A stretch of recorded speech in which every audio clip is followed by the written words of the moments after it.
drought for drought times, and she lived in the garden as curator till her death in 1975.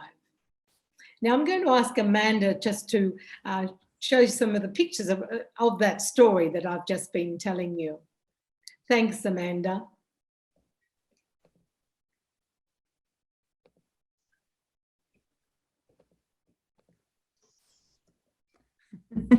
It's just there we go. Yeah, it's taking its time. Yes. Well, there's my book, the title of the book, and the back page,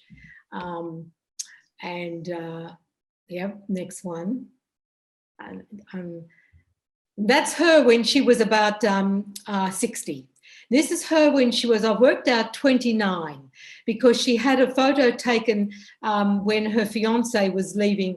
He, unfortunately, went in the first ship, the Escancia, from Albany in Western Australia to fight in World War I. He went to Egypt, and then he died on the first morning in Gallipoli, and she never considered another person after that. I don't have the photo of him, but there is a gorgeous photo of him too, taken at the same time by the same photographer. But he died and was killed, and that's a sad part of the book when you read, waiting for those telegrams in the 1915s, and they didn't even know the word Gallipoli. It was a whispered word in 1915. They knew something was not good about that word as it came through. Next one, Amanda, please.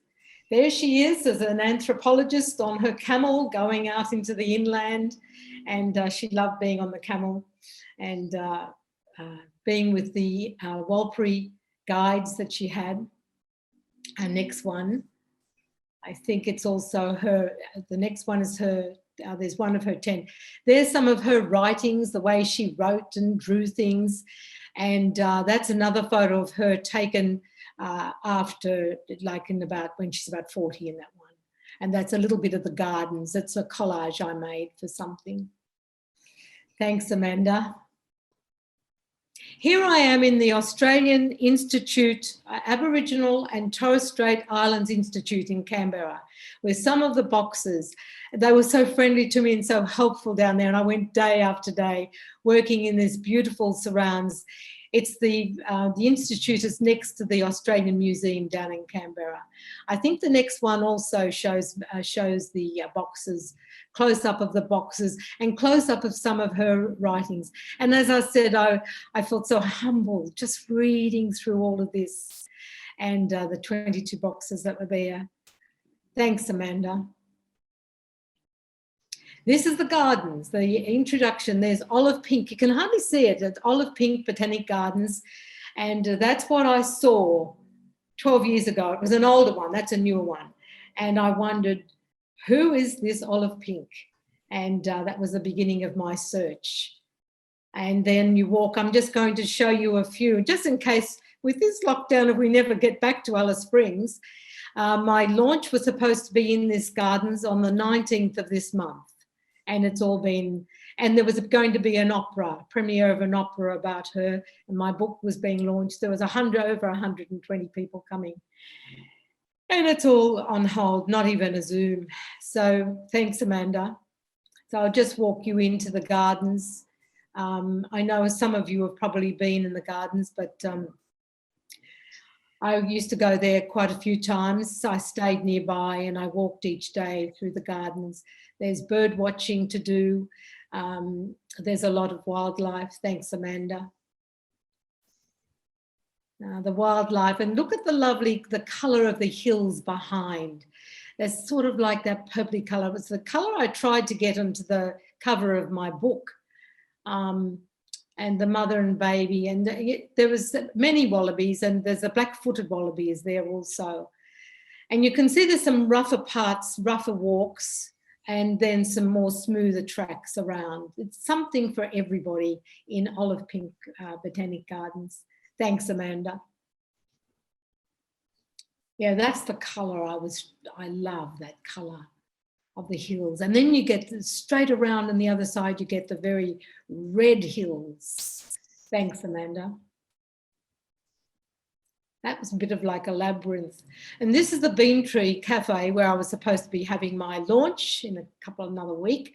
And I went there each early morning and had a cup of coffee and pondered the poetry I was writing.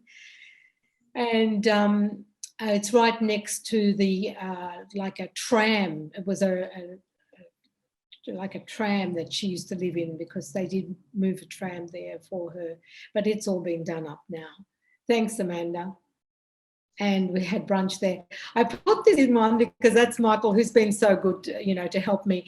But see how, like, when you're in Alice Springs a lot of the time, you end up having to wear the fly nets over it. So here we are in the Bean Tree Cafe with our fly nets and pondering the poetry that I was writing. Thanks, Amanda. Is that the end? Ah, yes. The one last one. That's the walk up onto the top of the hill in the park, in the garden, sorry. And at the top of the hill, it overlooks Alice Springs and out to the McDonnell Ranges. And then down below is the Todd River. Some of you who have been there will know all these beautiful things.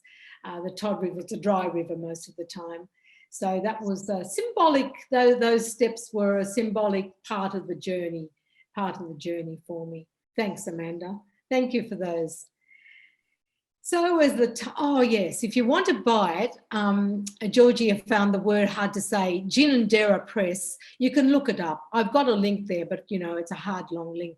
So if you put in Ginninderra, Google Ginninderra Press, it's got 2 N's and then 1 N, GINNINDRR, and then just drop down to books. And mine's one of the last ones that's been published, and you'll see it there. So just to finish off, am I back? Oh, yes. Okay. Just to finish off, as the title states, it's a poetic journey. And I bring Olive's story, hopefully, alive as a poetic journey. My challenge as a poet was to find a balance in the telling and the driving of her story, and keeping a poetic rhythm and pace with the lyric. I want to acknowledge Society of Women Writers member here, Pip Griffin. I saw her, she is there, the award-winning poet Pip Griffin. My book owes a lot to her close and detailed, amazing editing. She picked up so many things, and she was so helpful. And I would just like to say thank you, Pip. Here is one more woman, documented as we reclaim our women from history, one by one. There are many more women we need to write about, sing about, dramatise, draw, paint, sculpture, make films and music, documentaries, TV, podcasts about, on our journey as women writers.